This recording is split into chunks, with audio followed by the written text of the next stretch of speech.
want to start by asking you the first question that I always ask. And what was the biggest challenge that you were facing with HOAs and condos before you came to the workshop? Yeah, so I think our biggest challenge and the kind of the reason why we sought you out was just creating new relationships, right? Is we've had a good run of being in business for 30 years and just um, servicing our existing clientele. But we noticed that we have this need to and the desire to grow our company, and how do we reach out to new managers, new clients, new HOAs, right? How do we expand our business? So I think that was one of our biggest challenges is we're kind of a homegrown family business and we don't have a, marketing department. That's everything that we do is kind of self-taught, self-learned. So just the challenge of, creating new business, right? We do real good with the business that we have, but reaching out and expanding on that, we see a great opportunity in this market, and how do we do that? So that was kind of our big challenge in finding this system has been a breath of fresh air for us. So That's amazing. Thank you for sharing that. So what I'm gathering is you guys had already been pretty successful in the industry, and you were really successful with your current and existing relationships. But the challenge was going out and finding new ones, going out and creating those new relationships. Did I hear you correctly? absolutely, absolutely. I got that. Thank you. And so what changed for you during the during as you went through the M&O program? Any aha moments for you? Yeah, I think going through that program was it was good for us because I realized that a lot of these things we had in our business already. We were doing them, but we had no clarity on them. We had no framework to work within on it. Relationship building is a big part of any business, and we know how to do it, but how do we consistently do it and make it repeatable? So I think the aha moment for me going through this program was just putting it inside of a framework that is repeatable, that we can just lean on that framework, on that dashboard, and track it and see where the data is leading us, right? And all those things. So I think the biggest aha moment was like I don't know. I mean, a lot of this stuff was really good, but it wasn't necessarily new to us. Like there was this knowing of, okay, this is what we have to do, but then it was how do we put it into action? How do we actually do it? How do we track it?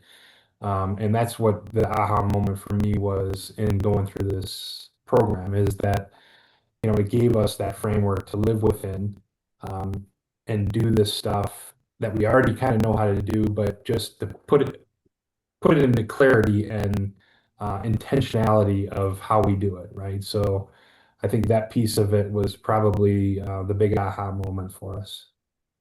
I got that. I got that. So it sounds like what I'm hearing, Mark, what I'm hearing you describe is realizing that even though you already knew some of these things, you were operating outside of a structure, and the Yeah. system itself gave you the structure that could clearly could be replicated over and over again, and actually give you insights on how to adjust it and refine it as you go. Is that accurate? Yeah, no, that's definitely accurate. I think that's the aha moment for us is like, okay, we're big on building our own processes and systems, but this was one that we've always struggled with because none of us are learned in marketing and building, building relationships, yes, one-on-one, but how do we do that in the business setting, right? And how do we track it? How do we adjust when needed and all those things. So Got that. adding that system to it was is just great. So I got that. And specifically for you guys, Mark, what would you say was the specific part about the M&O system? Now, when we think about the M&O system as a whole, obviously we talked about, meeting and nurturing and the right types of offers. Um, we talked about the 3E offers, the positioning on how you make these offers and how you position yourself as a business. When you consider the M&O system as a whole, what do you think made the biggest difference for you guys and why? yeah, I think it's the system itself, just being able to um, put it within inside of a framework and track it, right? And then to pay attention to those different, silos in that system, right? Are we doing enough meets? Are we adding enough, new customers? And then when we add those new customers, are we nurturing that relationship, right? And then is that nurturing leading to some type of an offer? So I think just making those things trackable, that data that we need to make decisions on, and how do we run our business, right? How do we feed that pipeline that with not just any work, right? With the work that we want, right? Those big customers that we call the Bobby and the Mary in our case, right? Like that primary target that we're shooting for. Um, you know, are we spending our time wisely in targeting those customers intentionally enough, right? Versus, hey, we get these other opportunities that flow in. Well, do they fit into that primary target? And is that where we want to spend our time? So I think that's been just as far as the M&O system goes in a whole, keeping us on track, right? Keeping us within the guardrails that we've set up for those primary targets and how we're spending our time going after those targets. I got that. Okay, so let me that was a great answer. Thank you. I'm going to expand on that just slightly. I want you to expand on this slightly. So I heard you repeat a couple things. You repeated the word tracking, you've repeated systems and tracking, and I've heard you say that a few times. But why do you think that made a difference for you? Well, because it gives us hard data to look at to say, is this working, right? Is Mm, our time being spent wisely, right? So I yes. think that's the important piece of it because before that, we were just kind of like, our time management for marketing was like whenever we thought we needed it. Well, that was too late because our pipeline was already lacking, right? So I think it's brought the to the forefront of our thinking as far as that pipeline. Like that's something that we need to be feeding all the time versus when we need to. Because when you feed it when you need to, it's too late. Yep. You're already behind the eight ball, right? So, Exactly. so that realization of that tracking, helps us to keep track of it, keep us focused on where we want to go and where we need to go. So I think that's why Yeah. that tracking part is so important. And as you say that, I'm reminded of something that other students have said, and it's, that shift from going from reactive to going proactive, and that data gives you that. Would you agree? Absolutely, absolutely, and that whole mindset of proactive versus reactive, like that's what we're building our business on. Like we're a Right. general contractor, but we want to be a proactive general contractor. We want to get out in front and identify those issues before they're calling us, right? So when we do that, we're living to that core value of being proactive. Thank you so much for sharing that. That's brilliant. And how are you now approaching HOAs and condos differently compared to before? If you are approaching them Yeah, different. no, for sure. I think it's being more proactive, right? Like I think for a long time in our business, we were very reactive and we're very good at responding when we get a call from our customers. But how often were we reaching out Mm. to those customers to be proactive, to offer them something, right?